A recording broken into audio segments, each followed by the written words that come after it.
Welcome to Mentor Conversations at SCORE Houston, where we bring you insights and stories from our mentors. You'll hear from senior executives, entrepreneurs, and professionals who volunteer their time to guide small businesses. SCORE is America's largest network of volunteer business mentors and is supported by the U.S. Small Business Administration. In Houston, we provide free, confidential mentoring and education to help entrepreneurs start, grow, and succeed. Now, let's dive into today's mentor conversation. Welcome to SCORE Houston podcast. I am your mentor and host, P.V. Bala. Today's guest brings a unique combination of deep corporate leadership experience and executive coaching expertise that's particularly relevant for our business owner community. Ken Roseboom is the owner of Thinking Partners, an executive leadership coaching firm right here in Houston. Before becoming a coach, Ken spent 37 years at Chevron, where he held various leadership roles and learned firsthand the challenges of leading teams, managing through transitions, and developing people in high stakes environments. After nearly 4 decades in the corporate world, Ken made a significant transition himself from leading in the Fortune 100 to coaching leaders in technical industries and small businesses. He is now a certified coach with International Coaching Federation and specializes in helping entrepreneurs and business owners navigate the emotional side of leadership, something that often gets overlooked when we are focused on strategy, operations, and growth. Ken and I had a pre conversation earlier this week, and I had to tell you, he introduced me to concept that I had never framed this way before. Things like dignity as an antidote to imposter syndrome, the five emotional imperatives of leaders, and something called Shua, well, which stands for seen, heard, understood, valued, and appreciated. These are not your typical business buzzwords, but they address the very real human challenges that business owners face every day. Today, we are going to explore topics that many business owners struggle with but rarely talk about openly: imposter syndrome, the transition from being a doer to being a leader, and how to hold your team accountable without burning them out. Ken has some powerful framework to share that can transform how you think about leadership. Ken, welcome to SCORE Houston podcast. We all are ready to learn from you. Wow, well, thank you. I've already mentioned that your ability to synthesize from a rambling conversation to something but quite coherent, really nice, and thank you for that. Thank you. Glad to be here. Ken, you spent 37 years at Chevron, moving from engineering into leadership roles before becoming an executive coach. What prompted the transition? When did you realize coaching was something that you wanted to pursue? Yeah, some way to concisely bring that down. I was exposed to coaches. Then my project management work came in when we needed help creating high performance teams and delivering what we called incident and injury free projects.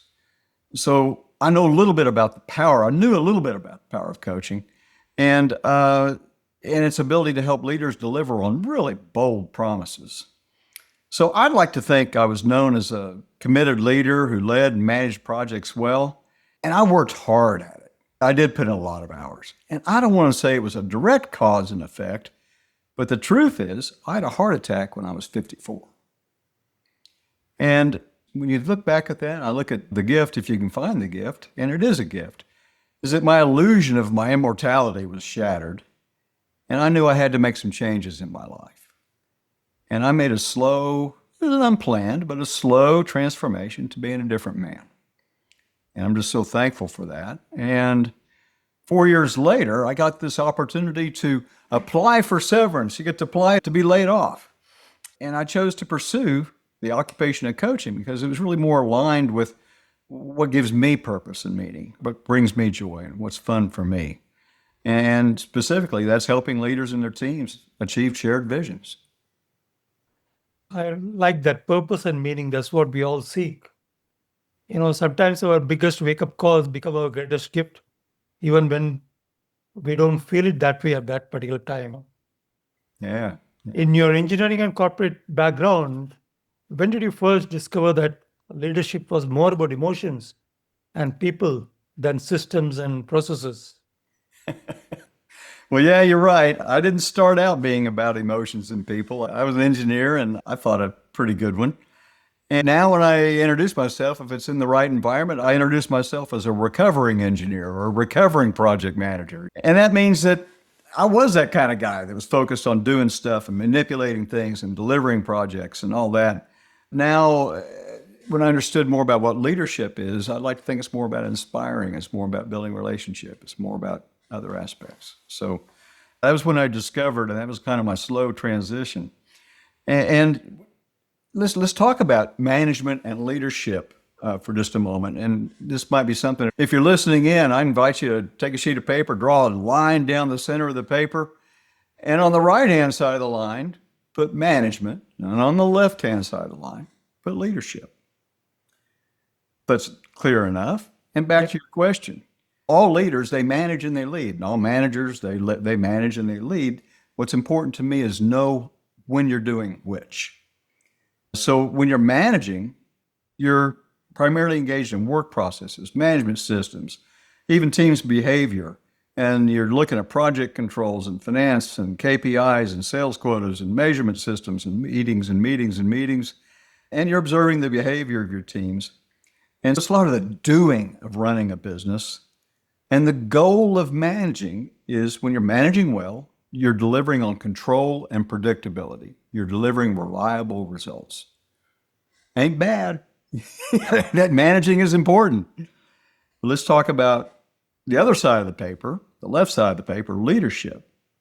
And so they work together in the sense that leadership, when you're leading, you're focused on people, you're focused on the organizational direction, the direction of the organization. I like to use this definition of leadership. It's defined as the art and science of inspiring committed and aligned action to achieve a clear vision. Very purposely chosen words. So the focus of leadership is on relationships and culture. Leaders create visions and strategy, and they work those with their teams. They engage with their teams so that it's a shared vision and strategy. They set the direction.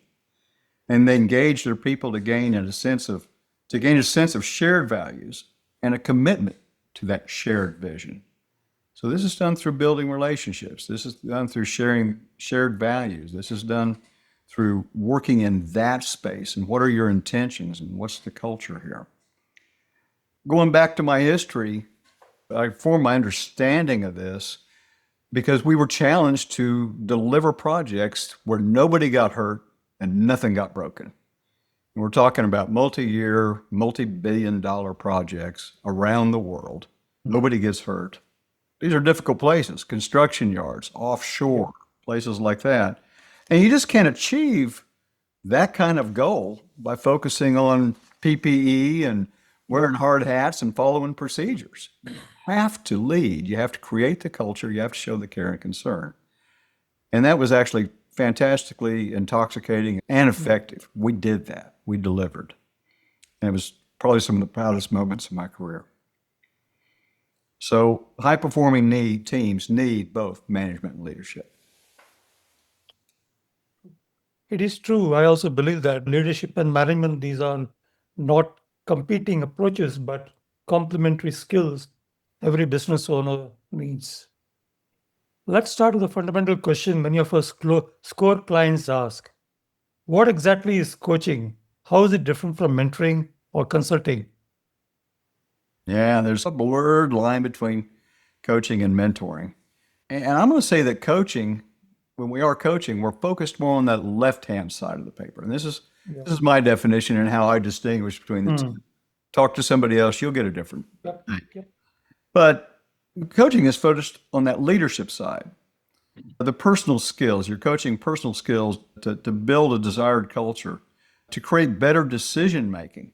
Yeah, because decision making is in the face of uncertainty. If the outcome is certain, it's no longer a decision. But decision making involves uncertainty. You don't know what the outcome will be. And that's leadership territory. It's about building relationships. You can know technically how to make a sale, you can deliver a price, but someone's not going to buy if they don't have confidence in you, if they don't trust you, if they don't believe that you're going to deliver and you're going to solve the problem that they have. So running the business and engaging your team, and in the engagement part of accountability, the conversation part of accountability.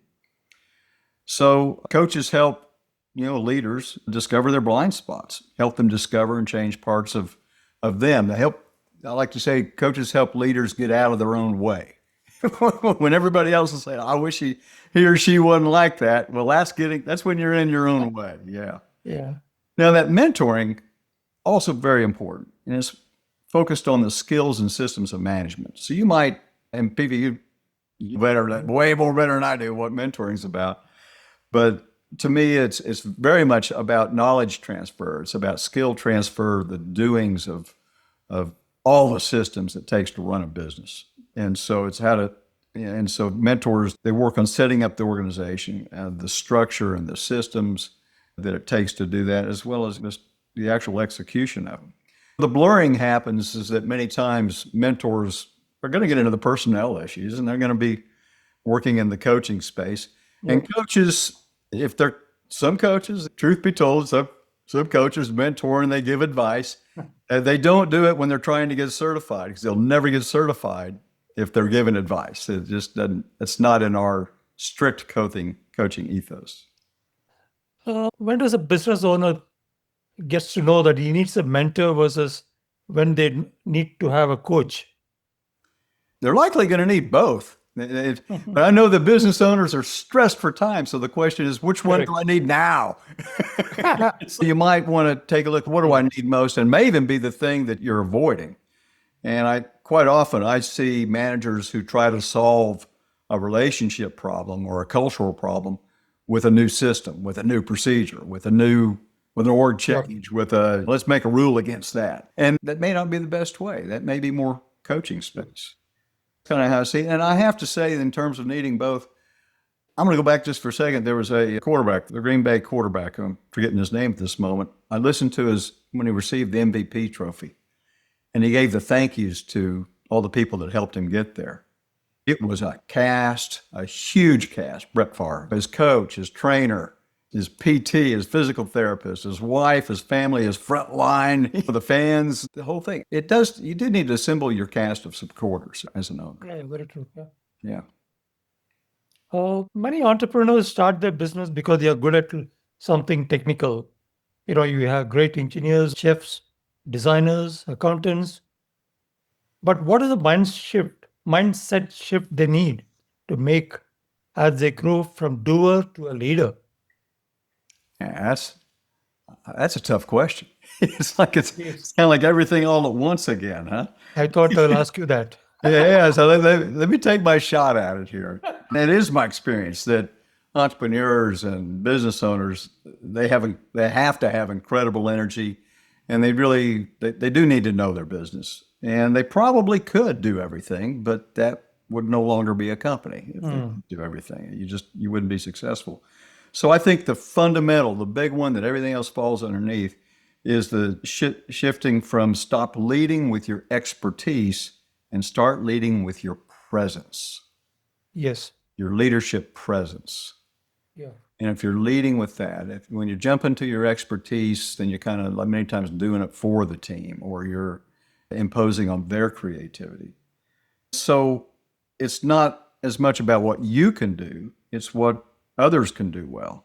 So that means shifting from, when you're leading from presence, you're shifting from control to trust, from having all the answers to asking better questions, and from effort to impact. Where can you make the greatest impact? Not what you're comfortable with doing the effort on. So this is, at its core, this is an identity. This is a mindset shift. This is not just, I'll wake up and do it differently. This is, I have to think about myself as a different person now.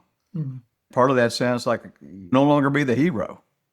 As a leader, I can no longer be the hero. I'm in the business of making heroes. My Exactly. employees, my clients, my customers. That's important, yeah, too. Absolutely. Yeah, so requires a bit of the emotion of humility to say, Correct. yeah, I need other people to shine. Yes, that's the real shift in mindset that you need to have. I agree with you. Oh, wow. Let's talk about something many entrepreneurs struggle with, but rarely discuss openly. And I got to know I'm able to coin the word for it after talking to you imposter syndrome. You have a framework for addressing this. What is imposter syndrome and why is it so common among business owners? Yeah. Well, you're doing something new. Yeah, yeah, Yeah, yeah, I'm doing learning. something I said, new. we're ready to learn from you now. Yeah, yeah. And imposter syndrome, I used to have a rather narrow definition of imposter syndrome. You walk into a room and you're a new leader, or you're a new leader in a new place, or you're an old leader in a new place, and you kind of get this feeling, I don't belong here. I don't have the credentials, the experience, or the confidence to be successful here. And I got to be careful. I'm going to be found out. I'm going to fail miserably. It's going to be just kind of go downhill. And that's tough enough. And I think that's kind of a classic thought about what is imposter syndrome. Now it's bigger for me. It includes nearly all those times when I've got this inner critic inside me that the person telling me I'm an imposter, and it's saying I'm not enough. I'm unworthy. At the very core of things, at my human nature, I'm unworthy. And I think everybody has some of this. And here's some examples that fall in this much broader definition of imposter syndrome. You can have deep self-doubt. I've got quite a list here. I won't hit them all, but you are questioning your self-worth. There's some constant self-criticism. You just never really feel like you're good enough, or you did a bad thing. You're feeling inadequate. You're comparing yourself to others frequently. There's this anxiety about being found out that, oh my gosh, he doesn't have the credentials to do this. And there's also kind of I'm striving to achieve. I'm maybe even overachieving with hoping that that's going to cause me to feel better about myself. And it kind of seems like the goal line keeps shifting out, and I never feel better about myself. Yeah. And in believing others have more value than me, taking on extra work just to prove I can do it. People don't accept compliments when they feel unworthy of accepting. Yeah. Very strange, yeah. And there's kind of an aggressive side of this also, is that challenged. I may get defensive. I may challenge back, shift the subject, get defensive about it. And I might even puff up and look overconfident. Usually people can smell through that. Yep. But I may puff up and appear to be overconfident or arrogant or some other aggressive way to compensate. But when I get in the car on the way home, I just deflate and just go, oh, damn, I don't know how I survived another day. This is all pretty human. Hopefully, if you were counting some of those, if you're human, you probably have experienced several. Yeah. We could call it a syndrome if it's really pervasive, if it really sticks with you, if it becomes a theme for you. In that case, it's getting in the way of your fulfillment, your happiness, and your performance. And that's when you want to work on it. Yeah, that list is exhaustive. I think every listener just recognizes themselves in at least one of those behaviors. And I do, of course. We all go through that. You also introduced me to the concept of dignity as an antidote to imposter syndrome. That's not a word we usually associate with business. Can you explain what dignity means in a leadership context? Yeah.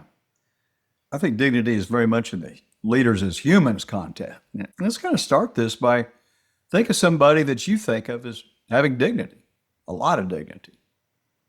And it looks like somebody assured with who they are. They have some humility about them. They take a stand and they know where they stand. They're able to be authentic from a very personal place. And they carry themselves with a presence.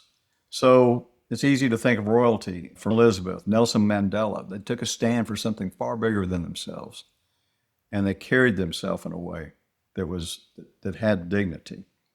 And you don't have to be born into royalty. As a matter of fact, dignity is a human birthright. we all have, I believe, we all have human rights and human dignity. So you can think of Mother Teresa. She took a stand. She believed in what she did, and she showed up with that all the time. She embodied dignity to me. So you could think about people in your life that you would say have dignity, who embodied that, and think about it as a model. What does that look like? We've talked about presence over expertise. That presence has this internal in my bones knowing that I'm enough, I'm worthy, I'm okay, I'm complete the way I am, and I decide. It's also a matter of making choices. I decide for me. Yeah, true. What you said, the idea that dignity is a birthright, not something we earn, that's pretty profound. A good statement. Can you also share a real example, keeping confidentiality, of how dignity helped someone overcome feeling like they didn't belong in their role? Yeah, one of the first, it was 2 years ago, I had a client, and she believed she was in a dead end role, and I would have to agree with her. And the circumstances of it, the context was that her boss disapproved of the professional society work that she wanted to do as an officer in her professional society in her town, and the work she was doing outside the company. And she wanted to gain her supervisory skills, and they needed people, but they never gave her funding to hire people to do it. Yeah. So she was always kind of under that thumb, and the boss just wasn't responsive to her needs.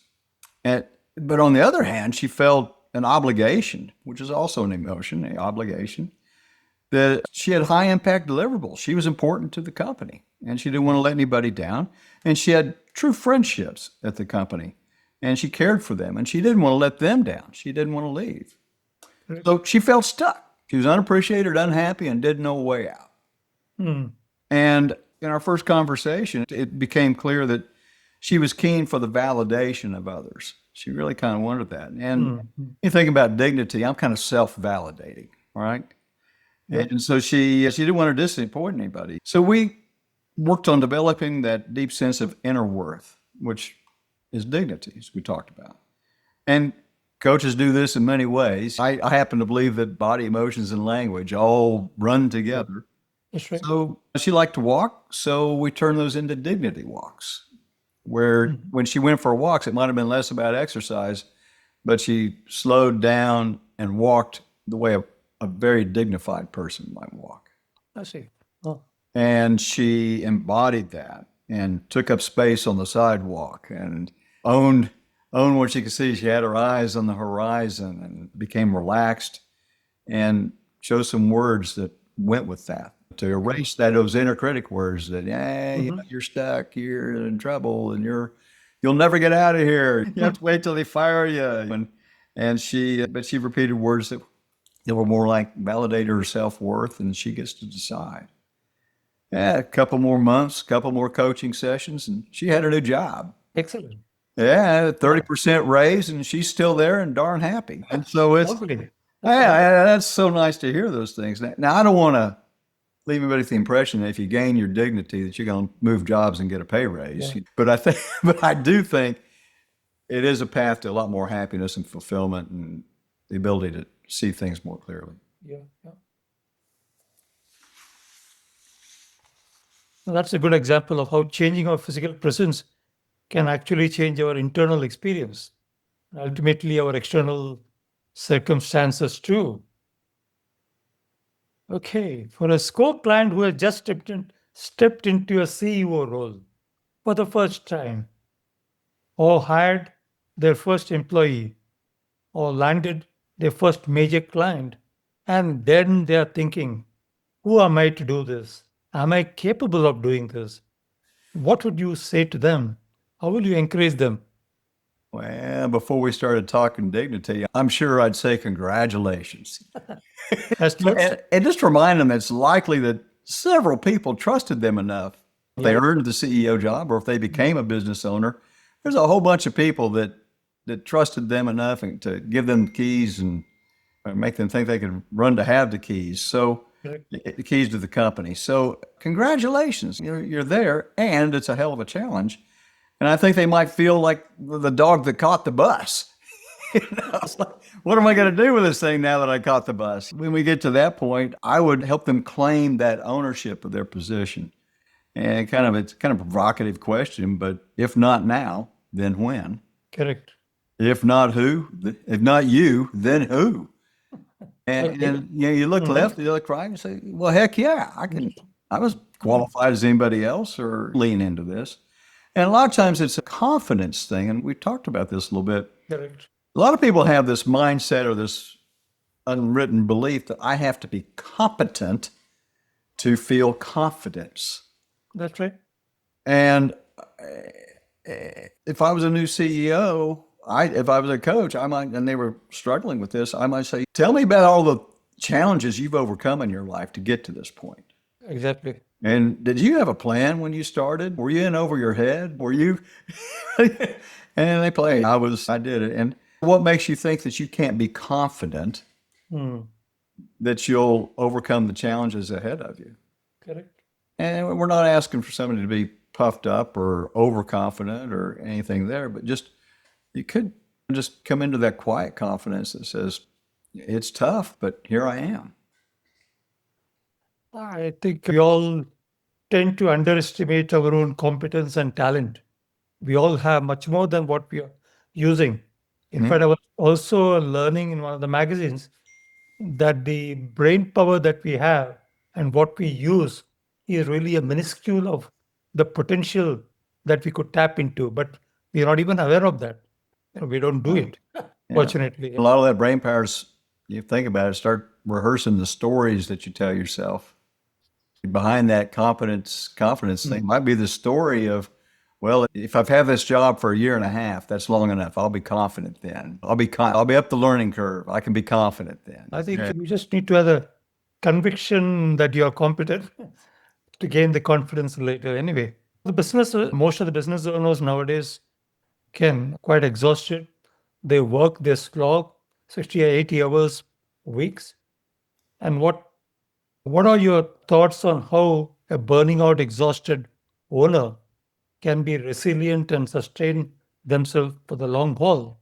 It's a long haul indeed when you are starting a business. Yeah, so resilience is needed, as well as the ability to give yourself a break, both real and imagined.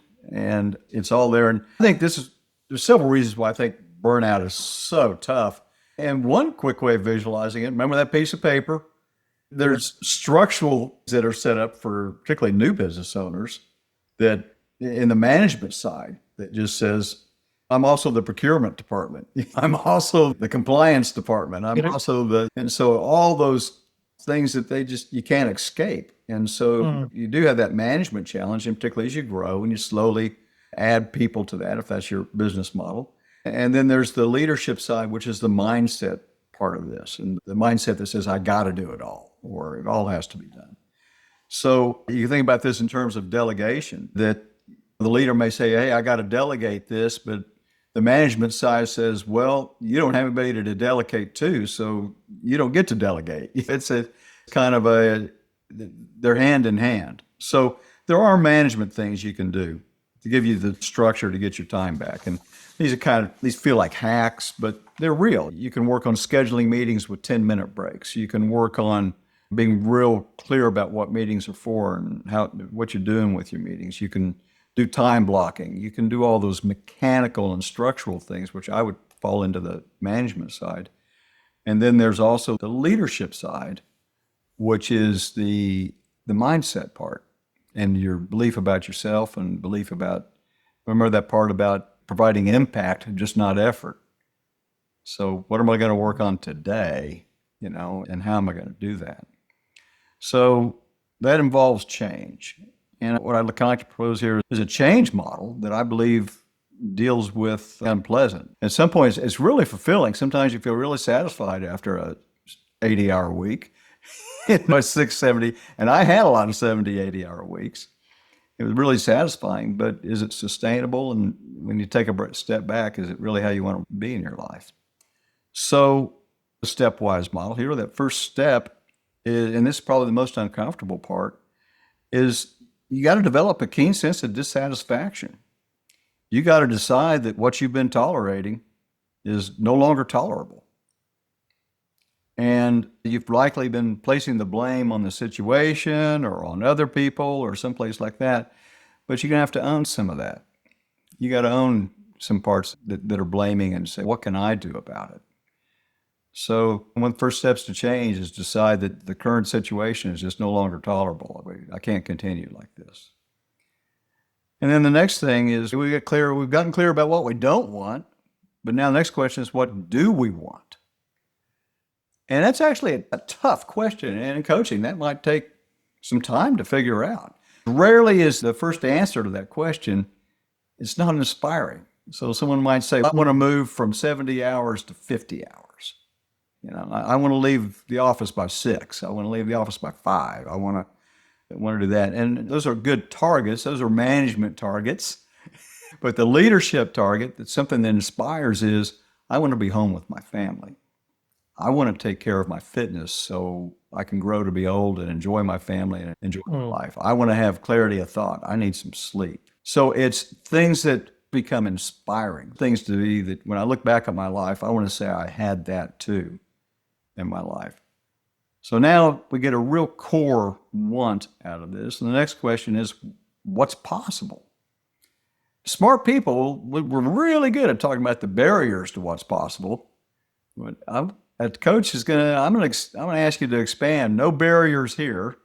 Let's play a little world of make-believe. Because if you keep doing what you have been doing, you're going to get the same results you've been getting. What's possible? And you might look for different perspective. What would your spouse say? What would your kids say? What do your coworkers say? What do they think is the perspective if this is what you want more of? I love the perspective of move yourself to 5 years from now, look back at this, when you actually accomplished and got what you want. What did you do? What made it possible? Ask yourself this. And at that point, you can bring in some barriers, but these are the things that you need to work on to remove the barriers as well as create the possibilities. And the final question is a point of commitment. What will you do? And even what's the first step? We're going to talk about emotions a little bit. The emotions that you walked into this with were blame and resignation, resentment. When you're back up thinking about, hey, I don't want to work 80-hour weeks anymore, and dissatisfaction.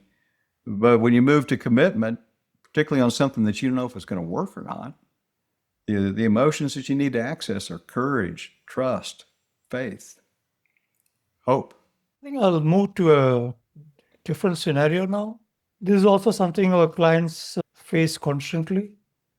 A business owner is dealing with a crisis, customer complaint, a cash flow issue, employee problem, and they need to act urgently. But you had also said that leaders need to slow down in urgent situations. That sounds kind of counterintuitive. What do you mean by that?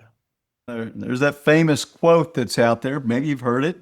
Between stimulus and response, there's a space. And in that space is the power to choose our response. So the difference between reaction and response. The deal is that when we're moving in urgency, we're likely in reaction mode. And it's intoxicating. It feels good because we're so used to moving like that. And sometimes for me, I've noticed that when I'm being urgent, when I'm being impatient, that night the emotion I feel is regret. Yeah. I damaged a relationship. I made a decision I wished I hadn't have made, things like that. So the point is, how can I get that pause? And again, there's hacks. There's breathe for 10, count to 10, defer for a little bit, think about it from different ways.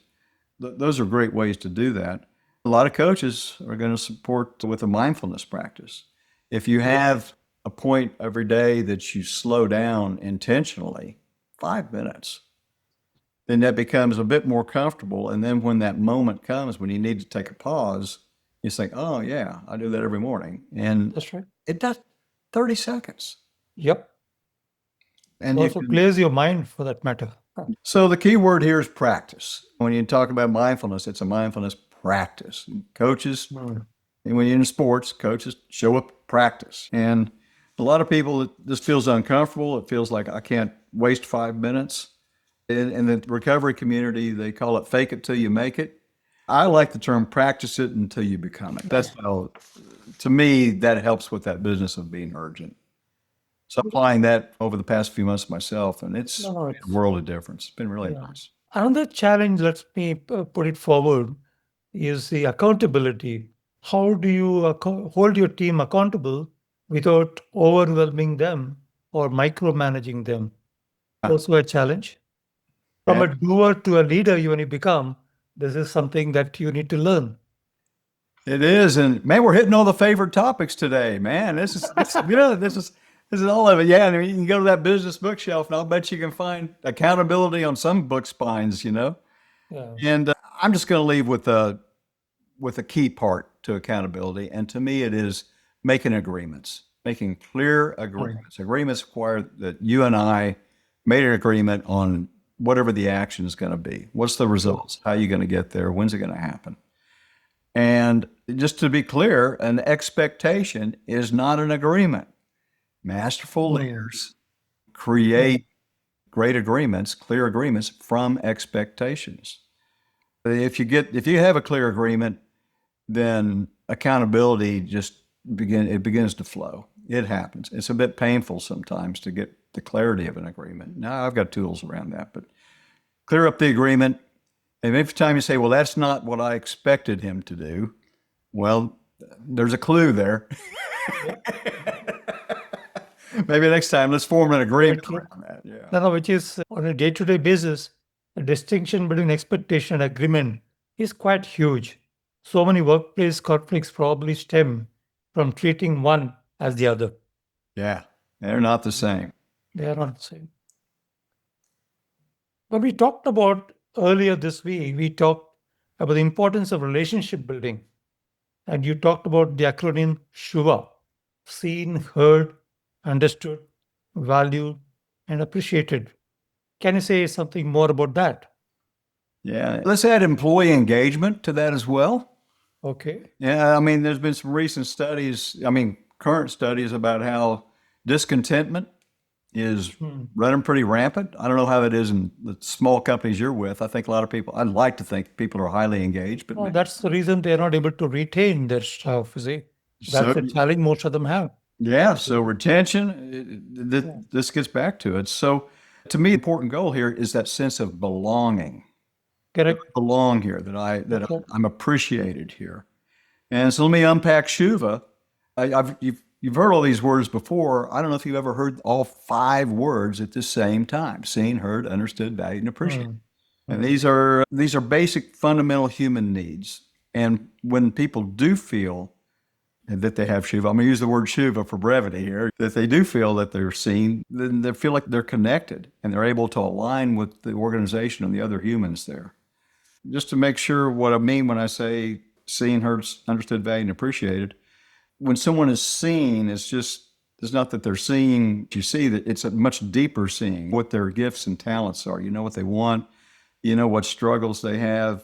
You read their body as much as their words and say, I'm looking mad today. I wonder what that is. And then listen, when someone feels heard, that means the most important part of all those listening skills we hear about, the first question is, or the first decision is making the decision to really listen. Share airtime. Don't interrupt. Get curious and really try to understand what they're saying, which is the next one, understood. Make sure that they know that you got them, they were heard. Did you ask some clarifying questions? Did you mirror back what they said? If you didn't get what they had to say, do you make clear? Understanding does not mean agreement, by the way. Understanding just means, okay, I think we understand each other now. Now what's possible, or wherever it goes from there. You want to get it in a deep way. And then valued, and I like the notion, to me, one of the deepest senses of being valued is that I listen to you with the possibility of being changed. I respect what you had to say with enough gravitas that, I'm going to change what I was thinking because of what you said. To me, that's a huge value. That requires that I suspend my judgment, and I really try to value someone's contribution and appreciation. Did you just say thank you? And did you say thankful in a meaningful way that they understood and they felt appreciated? We use the term Shuva. And if you go through a Shuva workshop, you're now Shuva certified.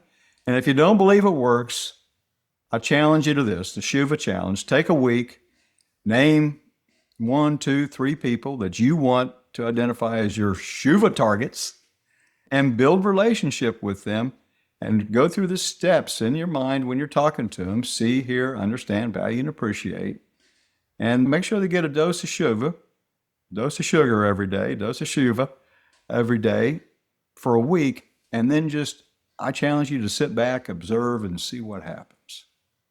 You also shared the story of a plant manager who Oh, yeah. transformed using sugar. Okay, maybe you can brief us on that, and that'll explain. So let's give a little context. I was coaching a plant manager. He's an ex-Navy SEAL. He's near the end of his retirement.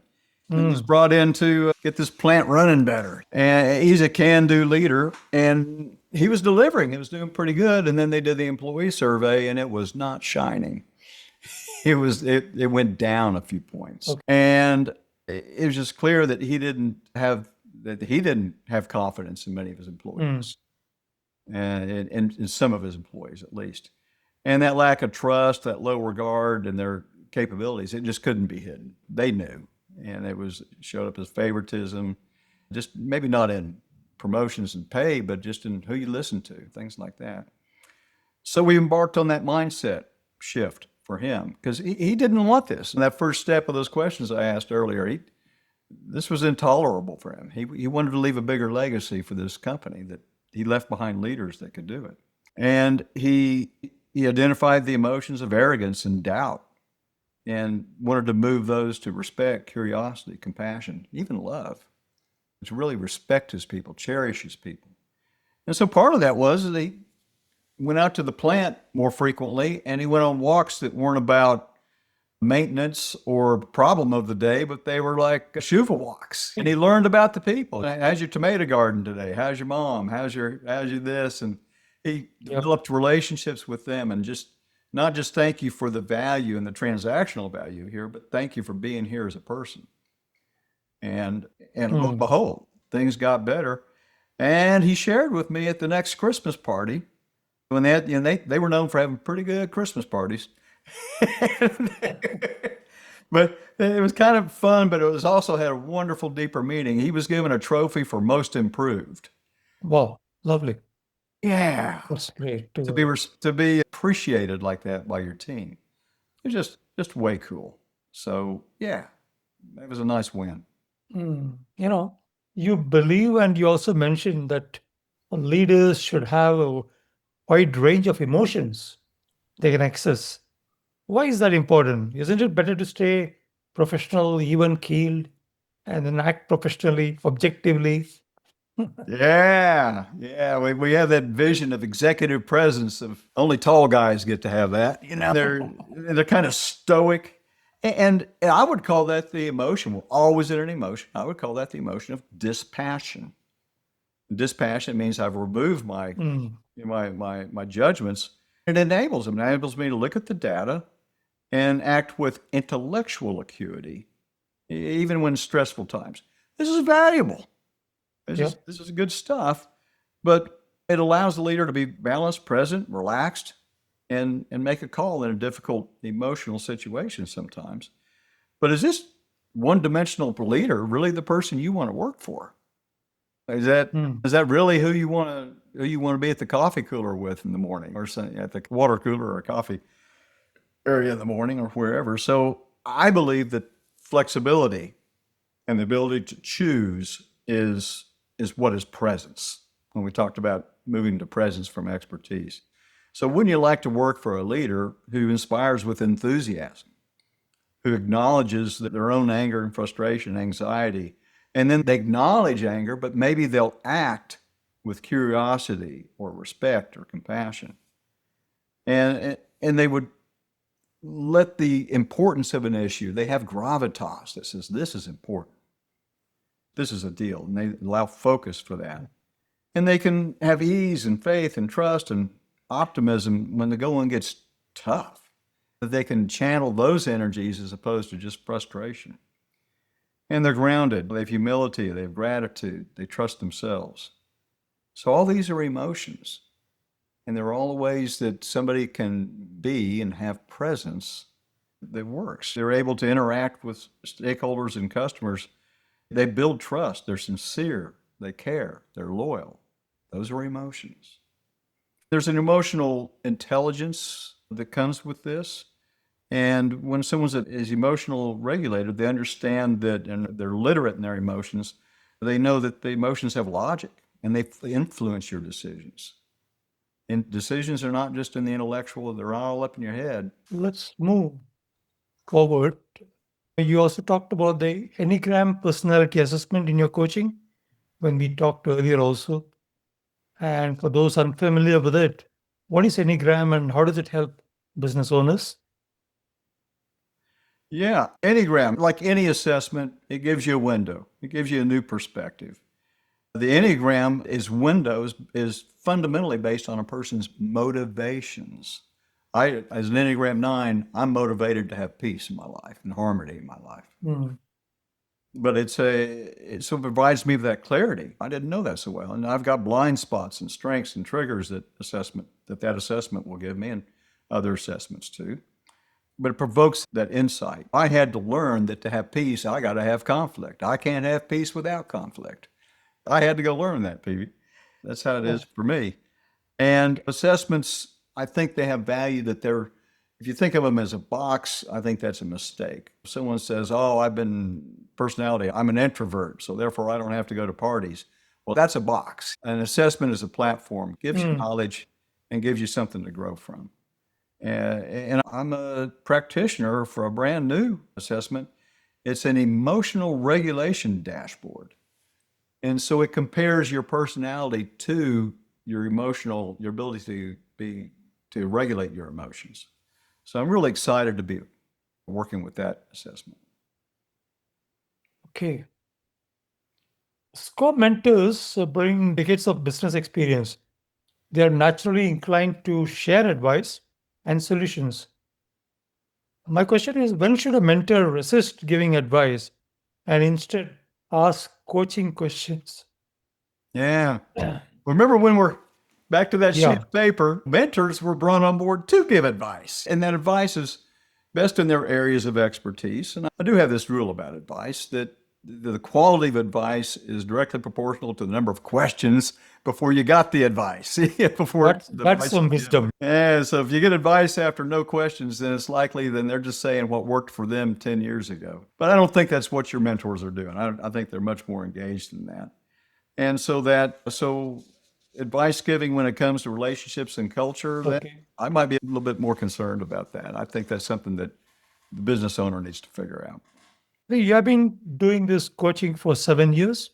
What have you learned about what makes someone truly ready to grow and change? How can mentors recognize that readiness in their clients? Yeah, remember that first stage of that process I talked about when you just decide that what I've been tolerating, I'm no longer going to tolerate. And so in the recovery communities, they say, I finally decided to change when I got sick and tired of being sick and tired. So there's a fundamental motivation to change. But when you really get into the change part, someone that the coaches and I'm sure mentors love to work with is that when they take responsibility for themselves, they're not in the blame game. Yep. And they're willing to practice, they're willing to try something new and see what it does for them. And they have a passion for learning. So I'm looking for those aspects. And when I see that, I'm just like, I love working with you. Correct. If you could leave our business owners with one piece of wisdom about leadership that would make an immediate difference, what would it be? Yeah, I think people want to work and they will work with incredible commitment for a leader who loves. That's very true.